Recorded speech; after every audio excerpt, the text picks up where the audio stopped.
안녕하세요. 좋은 사람 좋은 이야기의 박지 목사입니다.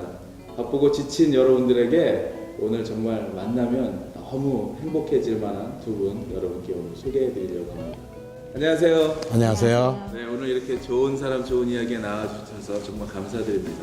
저는 이렇게 정말 불러주셔서 정말 고마워요. 나와주셔서 감사합니다. 네, 오늘 또 뭐 뉴저지에서는 많은 분들 알고 계시겠지만 그래도 혹시 모르시는 분들 계시니까 우리 시청자 여러분들에게 우리 사모님과 목사님 간단한 본인 소개를 좀 부탁드리겠습니다. 제 이름이 나구용 목사입니다. 제가 뉴저지 연합교회 유나이티드 메더스 처치 미 연합 감리교회에 속한 교회인데요. 거기에서 제가 목회를 하다가 은퇴를 했습니다. 그런데 이제 지금 현재 제 상황은 은퇴 생활을 하는데 나이가 조금 들다 보니까 이제 잊어먹기를 잘해요. 그래서 구체적인 몇 년간 있었다 뭐 그런 걸 제가 잘 몰라요. 그래서 이제 제 사모한테 제가 그 직책인가를 넘겨드립니다. 사모님. 안녕하세요. 예, 나구용 목사 집사람이고요. 뉴저지 연합교회에서 26년 사역하고 7년 전에 은퇴한 은퇴 목사 부부입니다. 그리고 저는 이제 하나님께서 주신 사역 중에 하나가 글로 전도하는 것 기뻐하시는 것 같아서 매일 시를 쓰고 있는 시로 하나님을 찬양하는 사람입니다. 네. 원래 김영자 사모님으로도 알고 계시고 또 나영자 사모님으로도 알고 계시잖아요. 김영자 시인, 나영자 사모 이렇게 많이 뭐 알고 계실 것 같은데 오늘은 이렇게 두 분을 이렇게 방송으로 초대하게 된 것은 뭐 목사님 말씀하신 것처럼 은퇴하셨지만 그래도 은퇴 후에도 계속해서 제가 볼 때는 끊임없이 사역을 이루어가고 계시는데 그 중에 오늘 제가 이렇게 책을 좀 들고 나왔는데요. 우리 사모님께서는 또 시인으로서 보니까 벌써 7권이 넘는 책을 쓰셨고 그리고 지금 또 블로그에서도 왕성한 활동을 하고 계시면서 또 목사님이 역시 블로그에서 매일의 묵상을 올리고 계시는 것을 제가 알고 있습니다. 그래서 오늘은 그 얘기를 좀 같이 오늘 시청자분들과 나눠보려고 하는데요. 물론 목사님의 사모로서 그동안 살아왔지만 제가 오늘 이 시집을 보면서요. 이 시집을 내게 되면서 썼던 머릿말을 한번 오늘 이렇게 보니까 너무 감동이 돼가지고 이런 말을 쓰셨더라고요. 사모님께서 목회자의 아내로 섬김의 삶을 살면서 수많은 사람으로부터 수많은 말을 들어주어야 하지만 나는 말을 많이 해서는 아니 되었습니다. 이러면서 이 시집을 쓰게 된 이제 배경에 대해서 이렇게 시작을 했고, 그 또 목사님께서는 옆에다가 이렇게 쓰셨어요. 사랑은 표현되어야 한다는 것을 저는 언제부터인가 배우게 되었습니다. 가슴에만 품고 있었던 사랑을 남편은 아내에게 전하고 싶었습니다. 이러면서 이렇게 아내의 시집에 내는 것에 대해서 사랑을 전해주신 내용이 이렇게 시작이 되고 있는 것을 보고 참 감동이 되었는데요. 처음으로 드리고 싶은 질문은 사모님이 언제부터 이렇게 시를 쓰시게 되셨는지 뭐 예전부터 쓰셨을 거 아니에요? 제가 본래 남편하고 함께 신학교에서 공부했던 캠퍼스 커플이고요. 그러셨군요. 네, 신학을 전공했기 때문에 네. 문학적인 소질이 있다든지 문학을 좋아한다든지 그런 건 몰랐고요. 네. 제가 책 읽기는 좋아했어요. 네. 책을 읽는 건 참 좋아했지만 글을 쓰는 경우는 별로 없었는데 목회를 하다 보니까 그 뉴저지 연합교회에서 믿음의 보시라고 하는 그 교회에서 한 1년에 한 3-4 번 나오는 그 교회 전도용지가 있어요. 네. 거기 가끔 사모님 글 좀 올려주세요. 그러면 바쁘니까 그 긴 글 못 쓰고 짧은 글이 시잖아요. 거기다 시를 올렸는데 어느 집사님이 이제 저희 교회 새로 나오신 집사님께서 제 시가 너무 좋아서 자기가 책상에다 붙여놓고 본다고 저보고 사모님 시가 좀 더 있으면 더 좀 주실 수 있으냐고. 그래서 이제 뭐 일기도 쓰니까 일기장도 지적거리고 옛날에 나왔던 믿음의 볕도 보고 그러다 보니까 시가 꽤 돼요. 그래서 그냥 카피해서 드렸어요. 그랬더니 그분이 그것을 자기 친구분이 문학평론가래요, 한국에서. 그분한테 보내면서 내가 나가는 교회 목사님 사모님이신데 나 너무 감명을 받는다. 이걸로 시집을 낼만 하다고 너는 생각하느냐. 이렇게 하니까 그 친구가 또 감동을 받았어요. 근데 그러기 전에 그 시작이 어떻게 됐냐면 제가 하나님께 꿈을 가지고 있었는데 하나님께 드린 서약의 꿈이 한 사람 더 사랑하기. 내가 주님 앞에 갔을 때 네. 주님 제가 몇 명 사랑하다 왔는지 계산해 주세요. 네. 그게 제 꿈이었는데 그렇게 꿈을 키우다 보니까 사람을 사랑하게 됐어요. 네. 집에 오는 사람도 하나님 하나 더 보내주셨구나. 네. 교회에 오는 사람도 하나님 하나 더 보내주셨구나. 이렇게 사랑하다 보니까 제가 사랑에 아주 기쁨으로 사랑하는 사람이 됐는데 성이 안 차는 거예요. 네. 그러면 내가 미칠 수 없는 사람, 내가 미칠 수 있는 영역이 얼마나 짧은가. 내 가정, 내 집, 선교지밖에 없는데 내가 미치지 못하는 영역에 있는 사람에게까지 사랑을 전할 수 있는 길은 글이 아닐까. 내가 책을 낼 수 있다면 그 책으로 주님의 사랑이 전해지면 얼마나 좋을까. 갑자기 그런 꿈이 생겼어요. 그 꿈이 굉장히 열망으로 변했어요. 근데 그 열망으로 변하면서 그분을 만난 거예요. 그래가지고 하나님이 이제 역사를 시작하는 거예요. 제가 꼭 간증할 수 있는 게 하나님의 마음에 합한 꿈을 꾸면 하나님이 속히 그 꿈을 이루어 주시더라고요.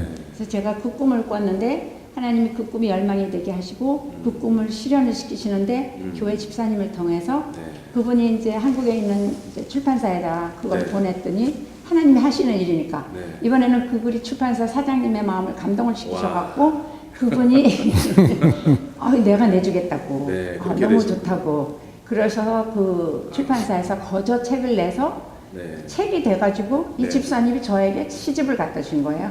그게 제 일집이에요. 일집 바로 요건가요? 네. 근데 이제 이거는 지금 이제 개정판이기 때문에 수정판이기 때문에 겉장은 다르지만 이게 이 내용이 제일 처음에 나온 하나님께서 내주신 시집이에요. 네. 거기서 그럼 요 이 집도 나온 거예요? 그 다음부터 두 번째. 지금까지 전부 그 출판사 사장님께서 거저 그래서- 내주세요. 거절해주세요. 이것은 다 사모님의 사역이 아니고 모르셨습니까? 목사님? 몰랐어.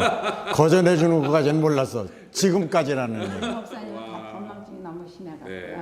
그러면서 이제 이것이 사모님의 사역이 곧 아의 사역입니다. 그러면서 그 사모님이 지금까지. 계속 내주시는데 문제는 팔리는 책이 아니에요. 네. 한마디로 말하면 출판사가 손해보는 책이에요. 사람들은 사모님이 책을 내니까 돈을 벌을까라고 생각할지 모르는데 전혀 돈이 벌리는 책이야. 누가 전도지를 받고 돈을 줍니까? 그러니까 제 책은 팔리지도 않고 서점에 갖다 놔도 가져가지도 않는 책이고 문제는 우리 목사님이 컨퓨즈하는 이유가 책이 나오면 제가 책을 100권, 200권씩 사요. 네. 그때 돈이 나가니까 그 양반은 당신이 돈을 내서 책을 낸 거라고 생각하는데 제가 책을 사요. 사서 나눠드려요. 전도지로. 그러니까 돈이 벌리는 책이 아니라 제 생활에 상당히 어려운 책이죠. 사야 되니까 계속. 그럼 사모님 글을 그렇게 쓰시게 된 동기는 하여튼간 교회 소식지에 실게 되면서 시작이 됐다는 그러면서부터 거죠? 시작이 돼갖고 네. 책이 그다음에 이제 책이 한두 권 나오고 나서부터는요 그 블로그에 그분의 부인이 블로그에다 제 시를 시집에 나온 시를 올리기 시작하셨어요. 올리면서 블로그를 열어주셨어요. 사모님 블로그까지 또 열어주셨어요. 블로그를 열어주시면서 사모님 시를 더 많은 사람이 읽으면 좋겠다. 네. 그러니까 우리 블로그에 올리자. 그래서 그분이 올려주셨는데 그렇게 됐군요. 제가 그분에게 블로그에 올리는 법을 배워가지고 그 다음부터 이제 제가 그걸 올리기 시작했는데 또 그 다음엔 어떻게 됐냐면 한국에 있는 전도사님이 극동방송에서 프로그램 하나를 하고 있었어요. 노래 프로그램. 근데 그분이 음악 프로그램을 끝날 때마다 제 시를 읽었는데 시가 동이 났다고 빨리 더 써달라고. 그래서 블로그에 이번에 이제 새 시가 올라가기 시작한 거예요. 그리고 올라가기 시작하면서 하나님이 꿈을 주셔서 시편이 150편이면 내가 150편의 시를 쓰면 좋겠다. 그게 이제 150편이 지나가고 나서는 크로스비가 1000편, 2000편 시를 썼다는데 나도 그렇게 쓰면 좋겠다. 이런 욕심을 계속 주셔가지고 그 블로그에 대한 얘기를 좀 이따 또 좀 여쭤보도록 하고요. 네. 목사님은 옆에서 이제 내가 할 말 처리가 됐네. 옆에서 아내 글을 보면서 우리 아내가 글에 참 이렇게 따스함이 묻어나고 사람들의 영향력을 준다는 것을 좀 감지하셨습니까? 감지 정도가 아니고 상당히 제가 감명을 받았어요. 그래서 내가 10마디 설교한 것보다 이 사람 시 한 편이 더 파워풀하게 느낀다 하는 그런 감동을 제가 받았어요. 그래서 언제부터 받으셨습니까? 몰라, 그런 건 기억 안 나. 감동을 받은 것까지 아는데. 그래서 제가 이 사람 시 가운데서 감동받은 걸 이제 잘 잊어먹으니까 제가 제 지갑인데 그 지갑에 중요한 것을 제가 붙이고 다닙니다. 목사님 아내 시 중에 감동받은 시를 예. 적어놓고 다니신다고요? 그렇죠. 그러니까 겉에는 제가 매일 하나님 말씀 묵상하는데 매일 아침마다 그래서 그 말씀을 따라서 하루 종일 살아요. 그래서 그 말씀 매일 하나님이 주신 말씀을 제가 붙여놓습니다. 이렇게. 오늘도 붙여놓으셨어요? 그러면요. 와, 오늘 뭐였습니까? 오늘은 무슨 그 주님 말씀이냐면 야고보서 1장에 있는 말씀인데 내 사랑하는 형제들아 너희가 알지니 사람마다 듣기는 속해하고 말하기는 더디하며 성내기도 더디하니라 하라.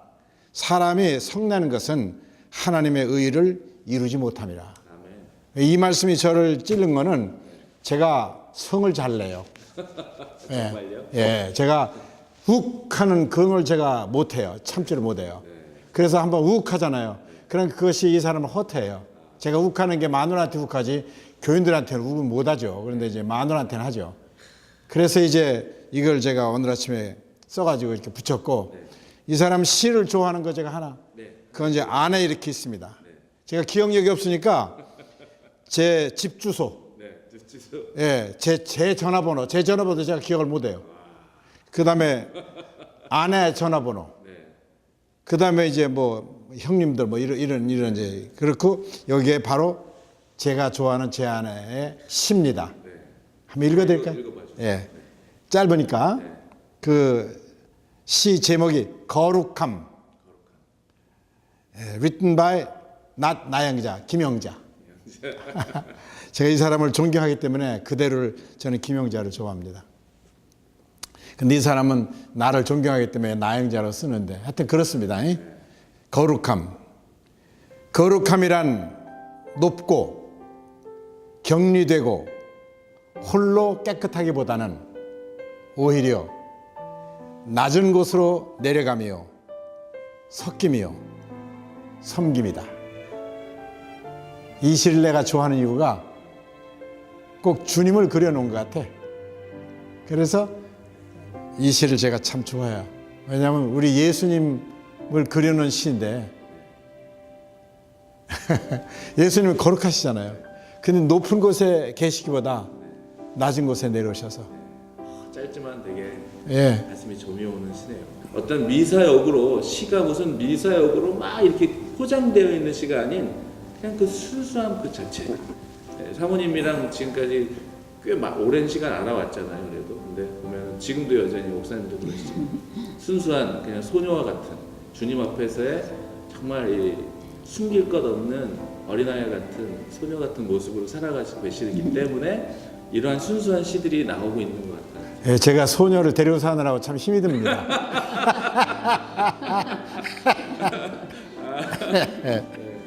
목사님은 참 유머 감각이 그 센스 휴머가 굉장히 또 예수님도 유머 감각이 많으셨잖아요. 그럼요. 목사님은 어디 가서나 이렇게 웃음소리를 들으면 아 목사님 계시는구나 딱 느끼고 또 설교 중에 그래서 수많은 사모님의 시를 인용하셔서 항상 설교 중에 또 시를 또 낭독해 주시고 그랬었잖아요. 네. 그렇죠. 그렇기도 하고 설교 중에 기억하시는지 모르겠는데 찬양을 하기를 좋아하죠. 노래하는 것. 예, 그래서 제가 두 가지를 설교에 늘 쓰죠. 네, 그런 건 안 잊어버리시네요. 아, 그건 그냥 이건 몸에 배 있는 거라. 네. 머리에 있는 거는 잊어먹는데 몸에 배인 건 안 잊어버려. 사모님 그동안 시를 이렇게 뭐 블로그 얘기도 잠시 후에 하겠지만 쓰면서 기억에 남는 일들 또 이 시를 통해서 저 같은 사람도 사모님의 시를 통해서 또 노래를 여러 곡을 만들었거든요. 예. 사모님의 시를 통해서 있었던 에피소드 같은 것들 뭐 그런 게 있어요. 네, 우선 그 블로그를 만들게 된 게 시를 올리면서 만들었는데 블로그 이름을 뭘로 질까? 무슨 이름을 질까? 제가 꽃을 좋아하니까 꽃 이름을 하나 택할까 그런 생각을 했는데 제가 블로그에서 누구에게 하나님의 사랑을 전하고 싶은데 내가 가진 것만 줄 수 있지 내가 갖지 못한 것 줄 수 없지 않을까? 그러면 내가 갖고 있는 것이 무엇일까? 내가 나눌 수 있는 것이 무엇일까? 그거를 곰곰이 생각하고 찾았어요. 그랬더니 제가 가진 거는 소유는 없고요. 재주도 없고요. 하늘나라가 제 안에 있더라고요. 네. 제 마음이 항상 하늘나라가 항상 평화롭고 기쁘고 행복하고 감사하고 그다음에 저희 가정이 천국이더라고요. 네. 남편이 저를 그렇게 이해해주고 만나주고 항상 이렇게 마음을 편안하게 해주고 자식들은 하나같이 부모 소관색이고 착하고 그래서 내가 나눌 수 있는 것은 어떻게 하면 예수님을 모시고 살면 이렇게 이 땅에서도 하나님의 나라를 살아갈 수 있을까? 네. 이거를 나누자. 그래서 네. 이제 이렇게 블로그를 하다 보니까 네. 그 들어오는 사람들이 모르잖아요. 얼굴이 네. 안 보이잖아요. 누가 들어와서 읽는지 그렇죠. 네. 어느 땅끝까지 가는지 저는 전혀 모르는데 블로그를 통해서 세상에서 다시 바꿀 수 없는 좋은 친구들을 많이 만났어요. 그래서 그것이 큰 축복이고요. 네. 왜냐하면 우선 블로그에 들어와서 제 시를 읽고 네. 다음날 또 들어오고 싶어지는 사람은 저하고 마음이 합한 사람이잖아요. 네, 네. 같은 마음을 가지고 있고 네. 같은 동감을 느끼기 때문에 또 찾아오거든요. 네. 그래서 그 블로그에서 만난 친구들은 정말 네. 밖에서 만난 친구하고 다른 네. 굉장히 깊은 긴밀한 그런 사랑을 느끼게 해줘요. 맛있는 식당에 가서 음식을 먹으면 반드시 누군가에게 추천을 합니다. 거기 가서 꼭 먹어보라. 저는 여기 오늘 시청하시는 분들에게 꼭 추천하고 싶은데요. 정말 삶이 피곤하고 지치고 정말 누군가의 위로와 그런 어떤 것이 필요할 때 땅에 있는 제 이름도 블로그 이름이 땅에 있는 하늘나라예요. 땅에 있는 하늘나라 맞죠? 땅에 있는 하늘나라에 들어가면 정말 하늘나라의 그 기쁨이 소망이 무엇인지를 시를 통해서 읽게 되고요. 또 더불어서 우리 목사님의 소금방에 들어가시면 짜기만 해요. 예, 짜기만 하니까 내 방에 별로 들어오지 마. 싱거운 음식 잡수실 때만 잠깐 들어와서 그냥 소금 쳐서 먹어. 소금방에 가시면 왜 사우나 가도 소금방 있잖아요. 또 필요할 때 우리 목사님은 하루에 아까 말씀하셨던 것처럼 매일 일어나셔서 말씀을 묵상하는 것을 본인이 이렇게 짧게 또는 길게 이렇게 정리를 해놓으시거든요. 그것을 또 보면서 또 힘을 얻으실 수 있는 두 분의 세상에 수많은 블로거들이 있겠지만 정말 두 분의 블로그 꼭 한번 방문해 보시라고 제가 추천드리고 싶습니다. 할렐루야. 네. 네. 마지막으로 질문하겠습니다. 예. 주님 앞에 예. 나고용은 어떤 사람입니까? 죄인이지만 내가 사랑하는 내 자식이다. 예. 그렇게 주님께서 저를 보실 거예요. 아멘. 하나님의 자녀라는 그 하나로 그냥 no problem. 예, 주님이 사랑하신다는 자녀 이상 더 바랄 게 어디 있어요? 나중에 목사님 비석에는 주님이 참 사랑하는 하나님의 아들이다. 아이, 그러면 너무 감사하지. 기억해 주셔야겠네. 사모님은 주님이 뭐라 부르실까? 어떤 주님이 내 사랑을 따라 그러실 것 같아요. 저도 하나님의 사랑을 너무나 느끼고 살아요. 그러니까 내 사랑하는 아들이다, 내 사랑하는 딸 이거보다 더 좋은 말은 없는 거네요. 그럼요. 네. 제가 자식들을 사랑해 보니까요. 네. 그건 조건 없는 사랑이에요. 네. 걔가 내 자식이기 때문에 네. 어쩔 수 없이 사랑하지 않을 수가 없이 사랑하는 사랑인데 제가 잘하거나 내 자신의 하나님께 사랑을 볼 만한 아무 메릿이 없어요. 다만 하나님이 나를 딸 삼아 주셨기 때문에 누리는 사랑, 네. 엄청난 사랑이죠. 네. 아멘. That's right. 할렐루야. 저도 오늘 좋은 사람 좋은 이야기 오늘 마치면서 하나의 시를 소개해드리고 싶은데요. 제가 최근에 저도 가끔 이렇게 시집을 꺼내들면서 사모님의 블로그를 찾아보기도 하면서 보는데 그 전에 한번 읽었었던 것 같은데 다시 눈에 들어오는 시예요. 뭐냐면 제목이 놓치지 않을게라는 시입니다. 이 시 안에 내가 오늘 하루 동안에 있었던 하나님이 주신 기회 속에서 놓치지 않을 거야 하고 하는 시인의 그 참 열망이 들어있는 내용이더라고요. 그래서 제가 한번 이 시를 오늘 마지막으로 소개해드리려고 합니다. 오늘도 새날이 날 찾아왔습니다. 두 팔 벌려 안으며 약속합니다. 그래, 내게 와주어서 고마워. 내가 가지고 온 것들은 무엇이든지 놓치지 않고 마음껏 즐기고 누리고 사랑할게. 풀잎 하나 속에도 살살 부는 바람 속에도 만나는 이들의 가슴 속에도 꼭꼭 숨어있는 아름다움을 어린아이들이 보물 찾기 하듯 뛰어다니며 찾아낼게.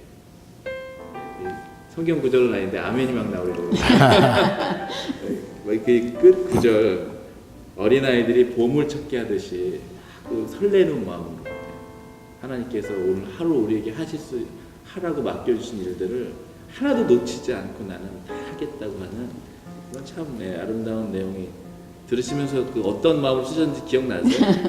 그날도 아침부터 되게 행복해가지고 와 새날이네. 네. 네, 황홀한 새날이네 이렇게 네. 시작을 했습니다. 네. 그런 마음이 아니고서는 쓸 수 없는 내용들이 이 시집 안에 다 들어있는 거예요. 말씀하신 것처럼 이 마음이 메마르고 황폐할 때 써지지 않는 거죠. 풍성할 때 하나님의 은혜로 감동받아 써지신 시들이라서 그런지 읽는 사람들에게도 그게 그대로 전달되는 것 같습니다. 오늘 뭐 짧은 시간이지만 정말 방송 내내 훈훈하고 또 방송 보시면서 또 은시울을 흘리셨을 분도 계실 텐데 앞으로 계속 그러한 이 정말 깨끗한 순수한 내용을 들으시려면 우리 김영자 시인의 그 블로그를 찾아주시면 땅에 있는 하늘나라에 찾아오시면 정말 하늘나라를 경험할 수 있을 것입니다. 그리고 가끔 쉰거 올 때는 소금도 좀 찾아보세요. 소금 나구영 목사님 블로그 찾아가셔서 또 묵상의 내용들을 보시면 참 좋을 것 같습니다. 오늘 두 분 이렇게 귀한 초대에 응해주시고 나눠주셔서 너무 감사드리고요. 좋은 소식으로 다시 만날 수 있습니다. 할렐루야. 모든 영광 하나님께. 아멘. 감사합니다. 네.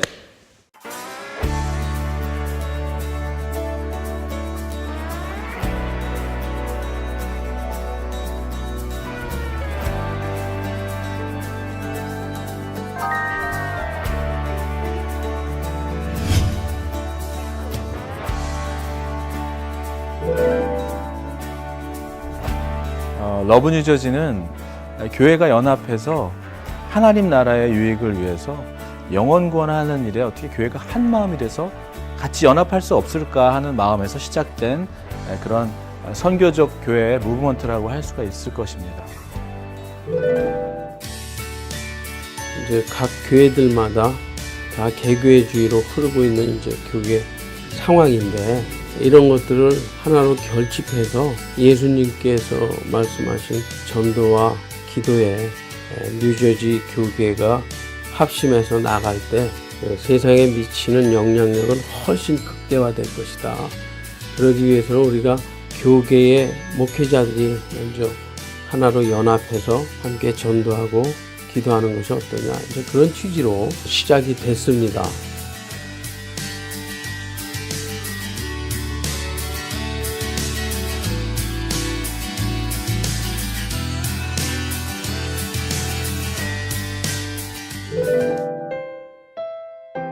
사실 주일 저녁에 지금 모여서 매달 한 달에 한 번씩 회원교회를 찾아다니면서 저희가 목사님들만 찾아가는 것이 아니라 각 회원교회의 성도들까지도 같이 가서 그 교회를 위해서 기도할 수 있다는 이 마음은 놀라운 일들이 지금 일어나고 있는 것 같고요. 러브 뉴저지를 통해서 이제 교회 안에서의 내 교회뿐만 아니라 우리 모든 교회의 성장과 성숙이 같은 기쁨이 되었다는 것, 그리고 그냥 옛날에는 그냥 지나갔던 교회들이 이제는 그런 교회를 지나갈 때마다 선교적인 마음으로 그 교회를 위해서 손들고 기도하게 되었다는 것이 변화라고 말씀드릴 수 있을 것 같습니다.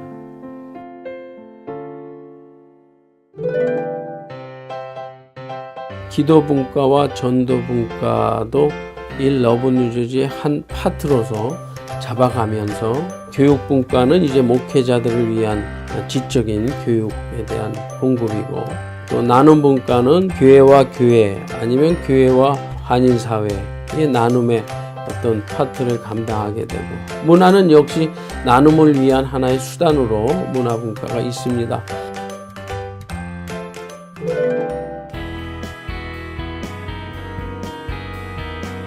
지난 여름에 너의 꿈을 찍어봐라고 하는 청년 문화 행사를 통해서 정말 아름다운 일들을 처음으로 시작하게 된 것은 5개의 목사님들이 이 하나의 목적을 위해서 뜻과 우리의 물질과 또 우리의 수고와 노력들을 다 같이 모아서 하나의 전도 행사를 만들었다는 것이 정말 감격적인 일이었고요. 무엇보다도 목사님들이 주도해 간 행사가 아니라 5교회에 소속된 청년들이 그 문화 행사, 전도 행사를 주관하게 된 첫 번째 행사가 되었다는 것이 정말 이게 너무나 긍정적으로 볼 수 있는 시작이라고 봐요. 러브 뉴저지의 운동이 계속해서 건강하게 흐르게 되면 목회자나 교회들의 참여도가 높아질 거라고 생각을 하고 있습니다. 그 수많은 교회 중에 몇 교회가 아닌 교회들이 지금 시작하고 있지만 그 본질을 사수하고 정말 영혼 구원과 교회가 연합해서 하나님의 기쁨의 일들을 작은 것이라도 해나가고 있다면 불편함을 감수하고서라도 연합하려고 하고 영혼 구원하려고 하는 교회들이 정말 앞으로 더 함께 이 사역을 해나갈 수 있을 거라고 저는 생각합니다.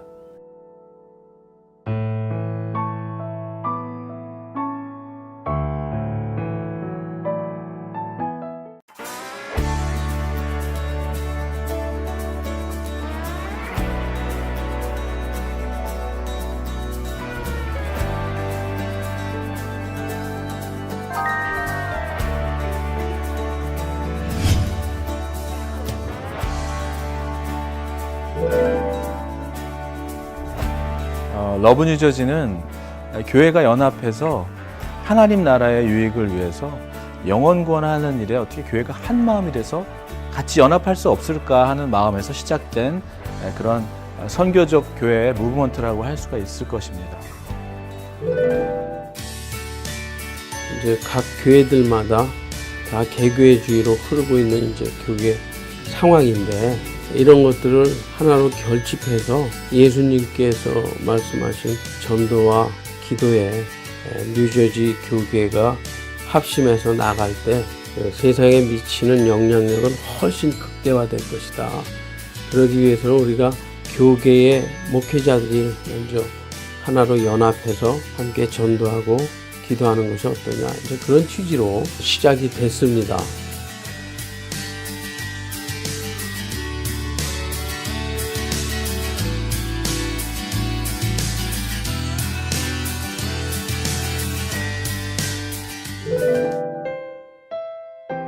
사실 주일 저녁에 지금 모여서 매달 한 달에 한 번씩 회원교회를 찾아다니면서 저희가 목사님들만 찾아가는 것이 아니라 각 회원교회의 성도들까지도 같이 가서 그 교회를 위해서 기도할 수 있다는 이 마음은 놀라운 일들이 지금 일어나고 있는 것 같고요. 러브 뉴저지를 통해서 이제 교회 안에서의 내 교회뿐만 아니라 우리 모든 교회의 성장과 성숙이 같은 기쁨이 되었다는 것, 그리고 그냥 옛날에는 그냥 지나갔던 교회들이 이제는 그런 교회를 지나갈 때마다 선교적인 마음으로 그 교회를 위해서 손들고 기도하게 되었다는 것이 변화라고 말씀드릴 수 있을 것 같습니다.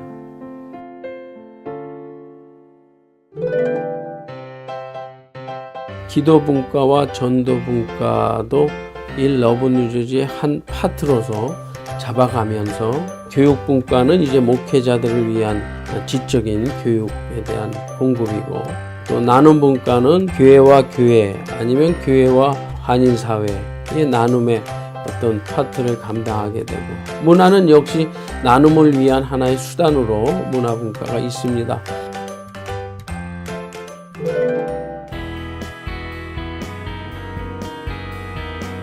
지난 여름에 너의 꿈을 찍어봐라고 하는 청년 문화 행사를 통해서 정말 아름다운 일들을 처음으로 시작하게 된 것은 5개의 목사님들이 이 하나의 목적을 위해서 뜻과 우리의 물질과 또 우리의 수고와 노력들을 다 같이 모아서 하나의 전도 행사를 만들었다는 것이 정말 감격적인 일이었고요. 무엇보다도 목사님들이 주도해 간 행사가 아니라 5교회에 소속된 청년들이 그 문화 행사, 전도 행사를 주관하게 된 첫 번째 행사가 되었다는 것이 정말 이게 너무나 긍정적으로 볼 수 있는 시작이라고 봐요. 러브 뉴저지의 운동이 계속해서 건강하게 흐르게 되면 목회자나 교회들의 참여도가 높아질 거라고 생각을 하고 있습니다. 그 수많은 교회 중에 몇 교회가 아닌 교회들이 지금 시작하고 있지만 그 본질을 사수하고 정말 영혼 구원과 교회가 연합해서 하나님의 기쁨의 일들을 작은 것이라도 해나가고 있다면 불편함을 감수하고서라도 연합하려고 하고 영혼 구원하려고 하는 교회들이 정말 앞으로 더 함께 이 사역을 해나갈 수 있을 거라고 저는 생각합니다.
준비해 왔었습니다.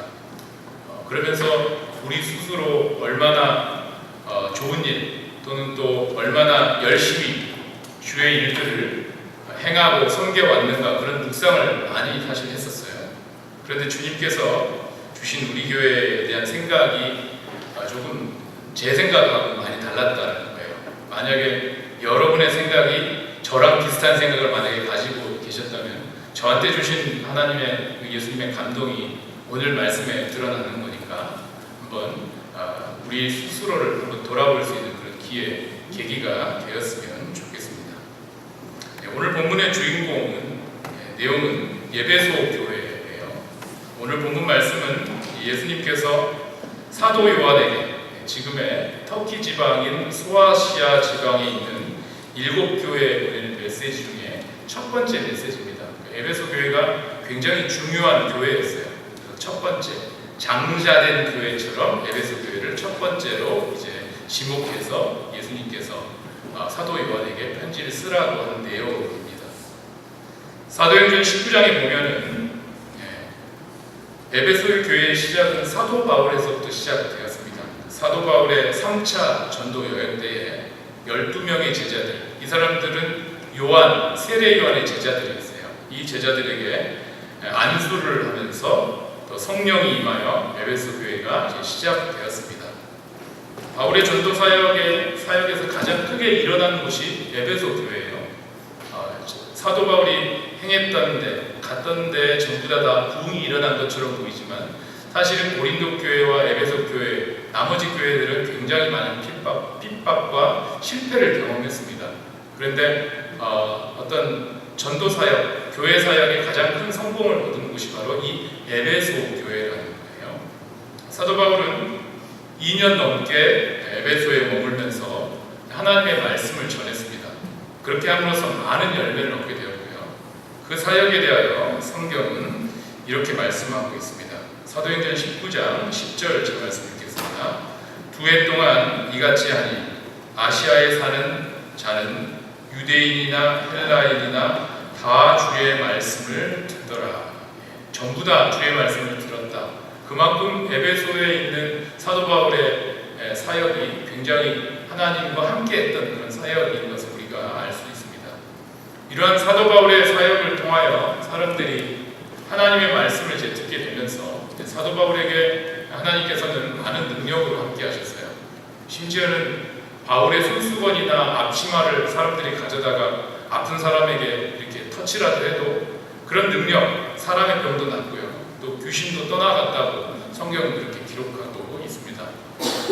또 믿는 많은 사람들이 자기의 죄를 자복하면서 그때 에베소는 아데미라는 어떤 큰 여신 우상이 있고 또 우상 숭배가 심한 곳이었어요. 우상 숭배를 하다 보니까 사람들이 그 어떤 마술을 많이 행했어요. 그래서 마술을 가지고 있어 마술 주문 책들 이런 책들을 그런 관련된 책을 가져와서 이제 불에 태웠는데 그 책값이 5만이나 되었다 그렇게 성경은 기록하고 있죠.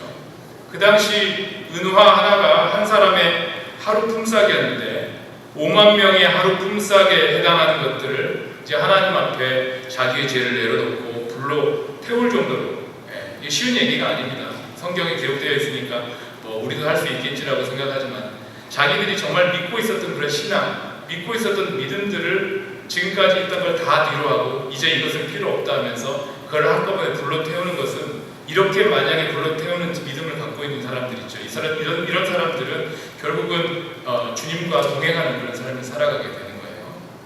그렇게 불로 태울 정도로 에베소 교회는 하나님을 향한 마음이 아주 열정적인 그런 교회였었습니다. 또 에베소 교회는 사도 바울의 순교 이후에 저와 여러분이 잘 알고 있는 예수님의 가장 사랑하시는 제자 누군지 아세요? 예수님이 가장 사랑하시는 제자가 베드로인 것처럼 보이지만 사도 요한이에요. 사도 요한. 요한복음에 나오면은 사도 요한이 안 나옵니다. 사랑하는 제자라고만 나와 있어요. 본인이 가장 사랑받았다라고 말을 하기 그러니까 본인 이름은 딱 빼고 사랑받았던 제자에게 뭐 이렇게 요한복음에 이렇게 기록되어 있는데 이 사도 요한이 오랫동안 사도 바울이 떠난 그 자리를 섬겼던 그런 곳이었어요. 사도 요한은 이곳 에베소에서 요한복음과 요한 1, 2, 3서를 집필하기도 했습니다. 에베소 교회가 굉장히 유명하고 또 아주 전통 있는 그런 교회였다는 거죠. 또 이외에도 이 사도 요한과 사도 바울 말고도 여러분들이 잘 아는 디모데, 사도 바울의 영적인 아들이죠. 디모데. 그리고 사도 바울에게 목숨을 바쳐서 섬겼던 브리스길라와 아굴라가 다 에베소 교회에서 사역을 했다는 것입니다. 또 아볼로, 두기고 등 초대교회에 많은 유명했던 사역자들이 거쳐갔던 곳이 바로 에베소 교회였던 거예요. 이러한 에베소 교회는 초대교회의 모델로서 오늘 본문 말씀에도 예수님께서 반모섬에 있는 사도 요한에게 소아시아에 있는 7교회에게 이 편지, 이 메시지를 전해라 하면서 첫 번째 해당하는 그런 교회였다는 거예요. 그만큼 중요한 교회였습니다. 이 교회에게 예수님께서 이런 말씀을 하십니다. 2절, 3절 한번 읽어보겠습니다. 2절, 3절 시작. 내가 내 행위와 수고와 내 인내를 알고 또 악한 자들을 용납하지 아니한 것과 자칭 사도라 하되 아닌 자들을 시험하여 그의 거짓된 것을 네가 드러낸 것과 또 네가 참고 내 이름을 위하여 견디고 게으르지 아니한 것을 아노라. 이 말씀을 통하여 우리는 에베소 교회에 대해서 어떤 것을 알 수가 있죠? 아주 좋은 교회고 아주 열성적인 그런 교회라는 것을 우리가 알 수가 있습니다. 예수님께서도 아주 많은 칭찬을 하셨죠. 내 행위, 너의 행동, 나를 믿었던 그런 행동과 그 행동을 통하여 했던 수고와 또 수고라는 것은 인내를 통해서 다 나타나는 거 아니겠어요? 그 인내를 주님께서 알고 있다는 거죠. 에베소 교회 사람들은 하나님 보시기에도 예수님 보시기에도 많은 또 박해를 견뎌냈습니다. 네가 참고 내 이름을 위하여 견디고 게으르지 아니하였다 이렇게 이야기하고 있어요. 아주 열심히 그 믿음을 지키기 위해서 최선을 다했습니다. 서기 90년도부터 96년도까지 에베소 지방에서는 로마 황제를 숭배하지 않으면 죽임을 당하는 그런 박해까지 겪었어요. 그런 박해 중에서도 에베소 교회는 그것을 참고 견디어내었습니다. 진리를 수고하기 위해서 그 믿음을 지켜내기 위해서 최선을 다했다는 거예요. 거기에다가 6절에 보면요. 오직 내게 이것이 있으니, 오직이란 말은 이 믿음을 수호하기 위해서 오직 에베소 교회만 그 어떤 걸 했다라는 거죠. 네가 니골라 당의 행위를 미워하는구나. 나도 이것을 미워하노라 라고 예수님께서 평가하셨습니다. 니골라 당의 행위를 미워했다. 니골라 당이 누구냐면 니골라라는 사람은 그 초대교회 예루살렘 교회에 7 집사님이 있죠. 스데반 집사님, 여러분들이 잘 아시는 빌립 집사님, 이런 분들 중에 5명, 그 위에 5명에 해당하는 한 분이 니골라라는 사람이 있어요. 이 니골라라는 사람은 예루살렘 교회의 초대 7 집사 중에 한 명인데요. 니골라는 처음에 예루살렘에서는 믿음과 성령이 충만한 사람이라고 통했습니다. 아무나 7 집사님 안에 들어간 것이 아니죠. 그 중에서도 우리가 그렇게 사모하는 예루살렘 초대교회 그 안에서도 가장 믿음과 성령이 충만한 사람이 니골라였다는 거예요. 그런데 나중에 변질이 되었던 사람입니다. 이 니골라라는 사람이 가지고 있었던 교리는 한마디로 하면 영지주의예요. 영지주의. 인간의 영혼은 선하고 인간의 육신은 근본적으로 악하다 이렇게 생각했습니다.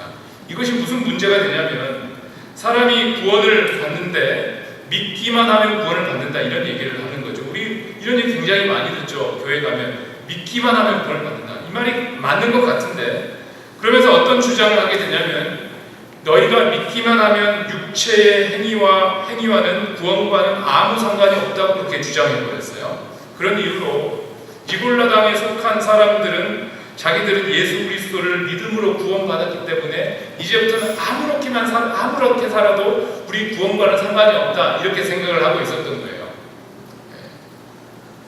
그럼에도 불구하고 자기들은 구원을 받았다라고 생각했습니다.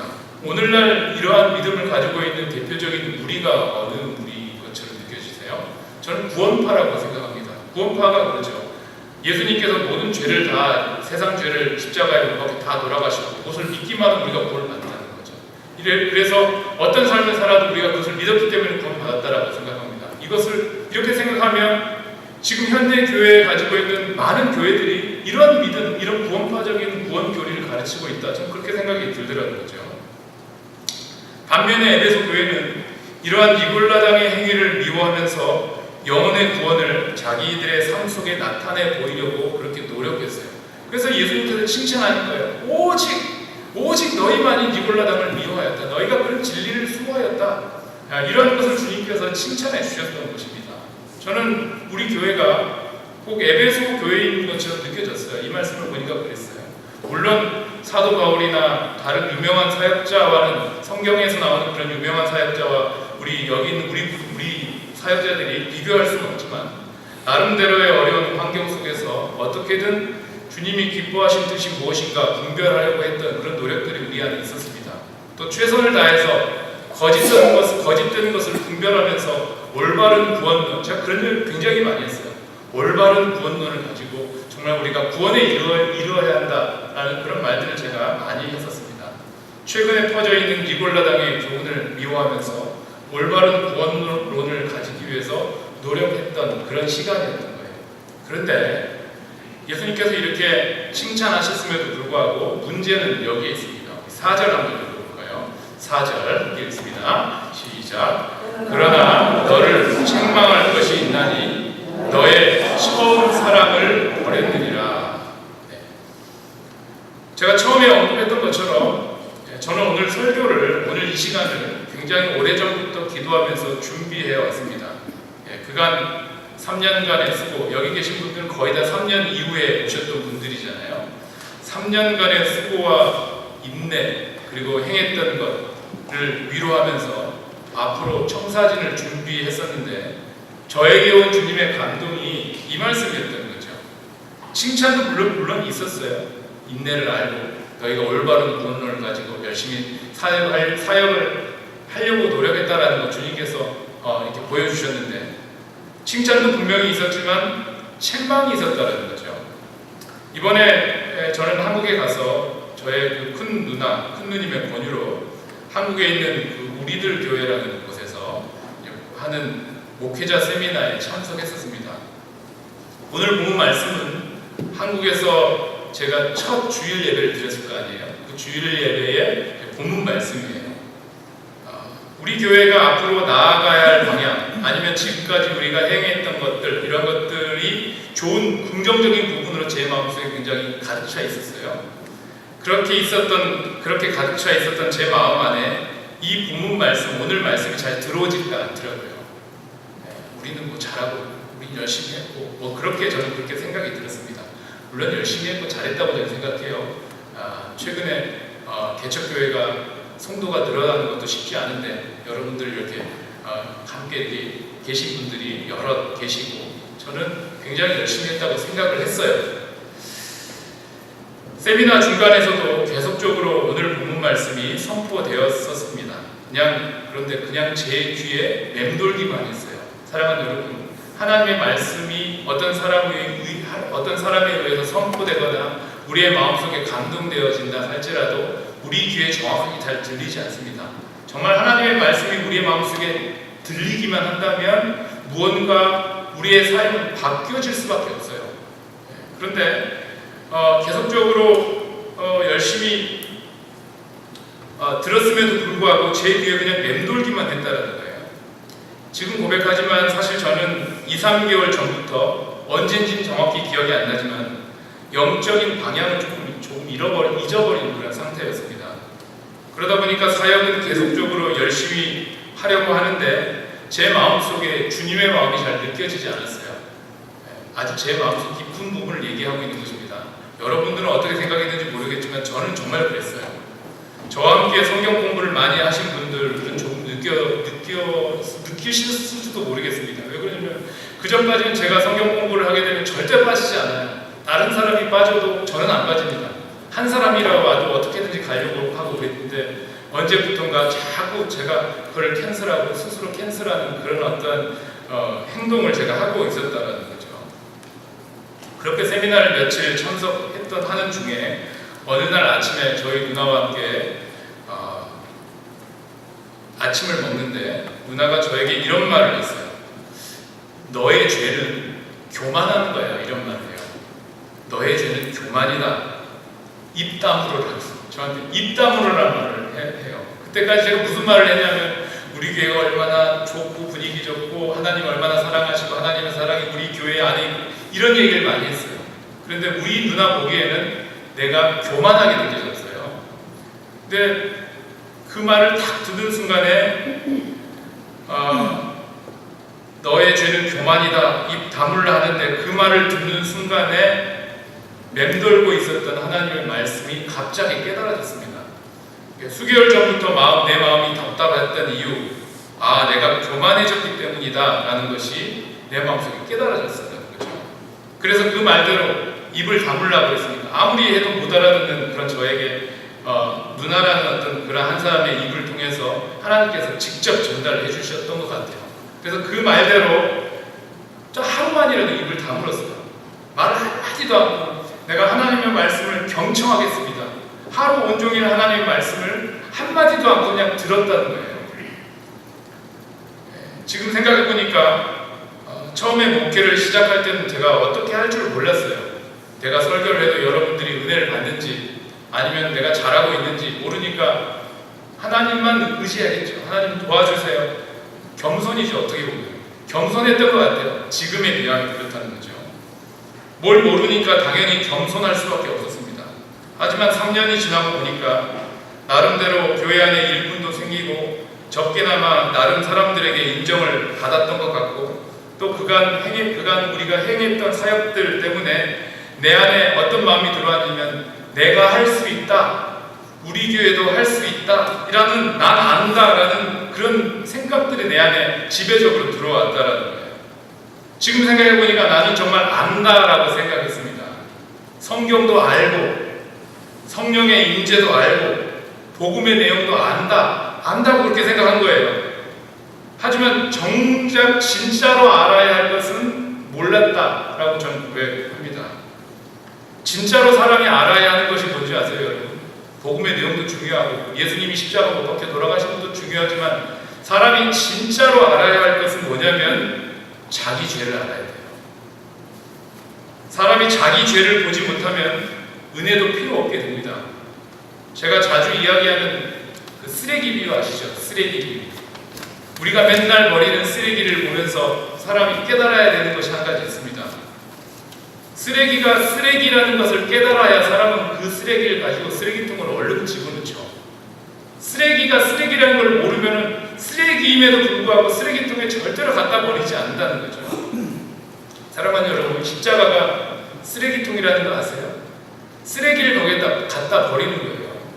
자기 죄를 갖다 버린다는 거예요. 그런 것처럼 사람이 자기 죄를 보지 못하면 십자가의 은혜는 필요가 없게 됩니다. 전 상당한 기간 동안 하나님의 말씀을 통해서 저의 죄를 보지 못했어요. 그리고 상당한 기간 동안 십자가의 은혜 없이 그 전에 받았던 은혜, 그리고 또 그 전에 받았던 영성 원리, 복음의 내용, 이런 것들이 그게 은혜라고 생각했다는 거죠. 그러다 보니까 제가 대단한 일을 하는 것이라고 착각을 했던 것 같습니다. 고린도전서 우리 8장 1절 2절 한번 보겠습니다. 고린도전서 8장 1절 2절 함께 읽겠습니다. 시작. 우상의 재물에 대하여는 우리가 다 지식이 있는 줄 아나 지식은 교만하게 하며 사랑은 덕을 세우나니 만일 누구든지 무엇을 아는 줄로 생각하면 아직도 마땅히 알 것을 알지 못하는 것이요. 좀 전에 제가 뭐라고 했습니까? 정말로 제가 안다라고 생각했어요. 하나님을 내가 알고 예수님을 알고 물론 유일하신 참 하나님과 예수 그리스도 아는 것이 영생이다. 물론 알아야 됩니다. 하지만 이 자기 죄를 보면서 십자가의 은혜 이 반석 가운데 알게 되는 것이지 내가 지식으로 안다라는 것은 결국 사람을 교만하게 만든다는 거예요.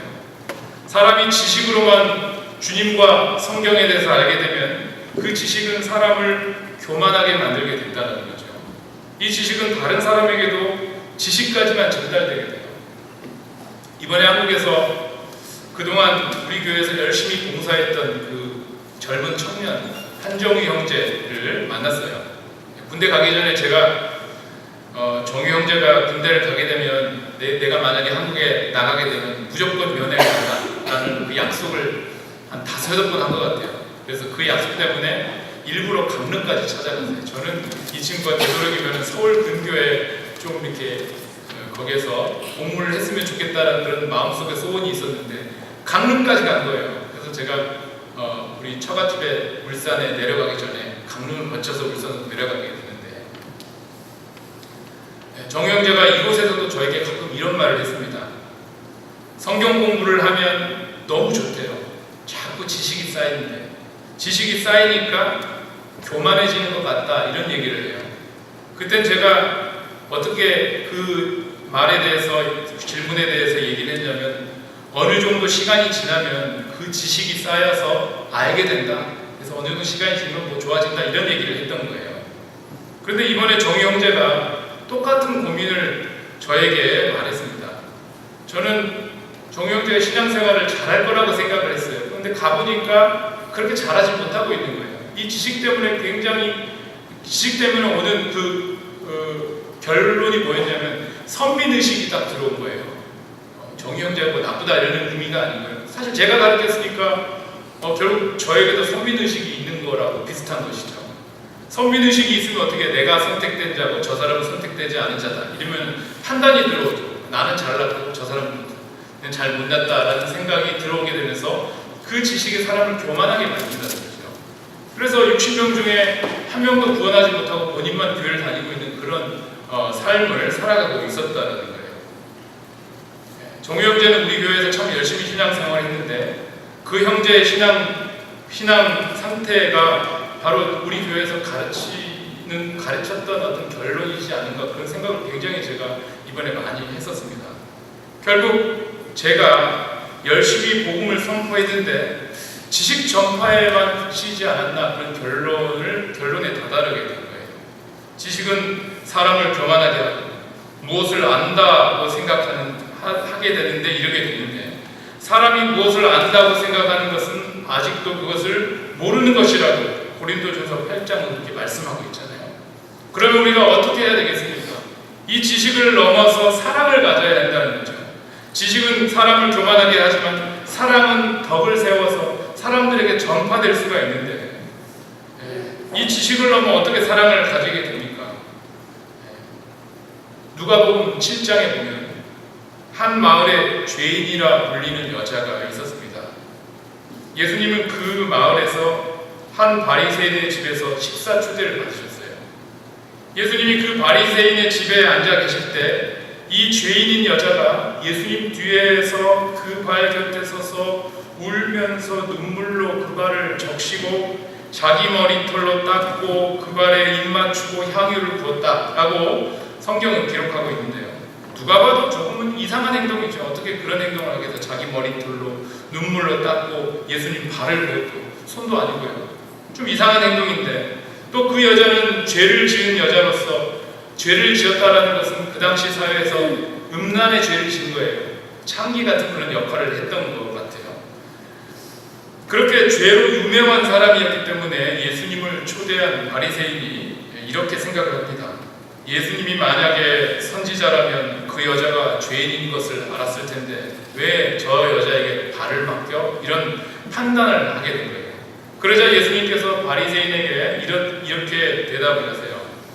50데나리온 빚진 자와 500데나리온 빚진 자를 주인이 탕감시켜 주었는데 누가 그 주인을 사랑하겠느냐, 더 사랑하겠느냐 이런 질문을 하십니다. 당연히 상식적으로 봐도 많이 탕감을 받은 자가 그 주인을 더 사랑할 것이라고 바리새인이 대답하자 예수님께서 이렇게 대답하셨어요. 한번 읽겠습니다. 누가복음 7장 46절 47절 시작. 너는 내 머리에 감람유도 붓지 아니하였을 때 그는 향유를 내 발에 부었느니라. 이러므로 내가 내게 말하노니 그의 많은 죄가 사하여 죽도다. 이는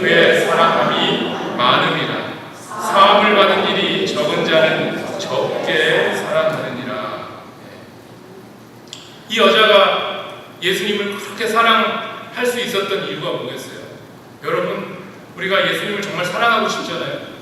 또 정말 잘 믿고 싶잖아요. 교회를 오래 다닌다고 해서 우리가 주님을 더 사랑하는 건 아닙니다. 교회를 오래 다닌 사람일수록 예수님을 더 못 사랑할 수가 있어요. 오히려 새로운 성도가 예수님을 더 사랑하고 그 사랑을 더 갈망하게 됩니다. 근데 여기 근본적인 원리가 여기 있다는 거예요. 이 여자가 사랑함이 많은 이유에 대해서 예수님께서 뭐라고 얘기했습니까? 예수님을 통하여 죄사함을 받았다는 거죠. 예수님은 말씀이세요, 말씀이신 예수님. 또 우리 성경 말씀을 통해서 자기 죄를 보았기 때문에 이 여자는 예수님을 사랑할 수 있었어요. 이 여자가 십자가의 은혜가 왜 이 사람한테는 사랑함으로 바뀔 수 있었습니까? 자기 죄를 보았기 때문이라는 거예요. 사람이 말씀을 통하여 자기 죄를 보게 되면 자기가 얼마나 죄인인 것과 또 그 죄인인 자기를 위한 예수님의 은혜, 예수님이 사랑이 얼마나 크다는 것을 깨달아진다는 거예요. 근데 사람이 말씀을 통하여 자기 죄를 못 보니까 항상 판단만 하고 있다는 거예요. 물론 복음의 내용 그리고 다른 거 다 성경적인 지식, 성경적인 원리 이런 거 전부 다 중요한 얘기지만은 정말로 우리가 알아야 될 것은 자기 죄를 하나님의 말씀을 통해서 보아야 한다는 것입니다. 그렇게 자기 죄를 보고 많이 본 사람일수록 예수님을 사랑함이 더 많아진다는 거죠. 오늘 본문 말씀에도 예수님께서 에베소 교회에게 이렇게 말씀하셨습니다. 너를 책망할 것이 있나니 너의 처음 사랑을 버렸느니라. 그렇게 그러시면서 어디서 떨어졌는지를 생각해봐라 라고 우리에게 말씀하신다는 거예요. 이 말씀은 저에게도 하신 말씀입니다. 한국에 있으면서 계속 내가 어디서부터 떨어졌는가를 묵상했어요. 말씀으로 죄를 받는 것이 아니라 어떻게든 말씀을 가르치려고 했던 그런 모습을 하나님께서 보여주셨다는 거죠. 말씀을 자꾸 적용하려고만 했지 말씀으로 내 죄를 보려고 한 적이 별로 없었다는 거예요. 5절 한번 읽겠습니다. 5절 시작. 그러므로 어디서 떨어졌는지를 생각하고 회개하여 처음 행위를 가지라. 만일 그리하지 아니하고 회개하지 아니하면 내가 내게 가서 내 촛대를 그 자리에서 옮기리라. 하나님께서는 아주 열심히 사역을 했던 에베소 교회에게 칭찬도 하셨죠. 하지만 책망을 하셨다는 거죠. 이러한 책망을 통하여 에베소 교회는 저는 회개했다고 생각해요. 이렇게 회개함으로 더욱더 하나님의 은혜가 충만해졌을 것입니다. 만약에 이러한 책망을 받아들이지 아니하면 하나님께서 뭐라고 얘기했어요? 하나님의 촛대를 옮기시겠다고 합니다. 3년이 사역이 끝나고 이제 새로운 시간이 우리에게 오는 이 시점에서 우리가 처음 행위를 가지기 위해서 하나님 말씀 안에 하나님의 그 말씀 그 앞에 서서 우리의 죄를 보는 저와 여러분 되었으면 좋겠습니다. 교회는 성령의 사역이 나타나는 곳입니다. 성막에 있는 촛대, 이 촛대는 성령을 상징하고 있어요. 만약에 이 성령이 떠나가시면 그것은 이름만 교회지 진짜 교회가 아닌 거예요. 3년의 사역이 끝나고 이제 새로운 시간이 앞에 있는 이 시점에서 하나님 말씀 앞에서 우리의 죄를 보며 또 우리가 어디서 아니면 죄가 어디서 떨어졌는지를 생각하고 다시 돌이킴으로 처음에 그 첫사랑을 주님께서 주셨던 그것을 회복하여 하나님께서 우리 기쁨의 교회에게 주신 그 촛대가 옮겨지는 것이 아니라 활활 타오르게 되기를 주님의 이름으로 축원드립니다. 오늘 마지막에 했던 찬양, 우리가 몇 달 전까지 항상 매일매일 했던, 매주마다 했던 이 찬양을 가지고 우리 함께 찬양하면서 우리에게 십자가의 은혜, 하나님의 말씀 가운데 우리의 죄를 항상 보며 그 십자가의 은혜 가운데 하나님의 사랑이 충만한, 그래서 우리의 삶을 통하여 덕이 세워지는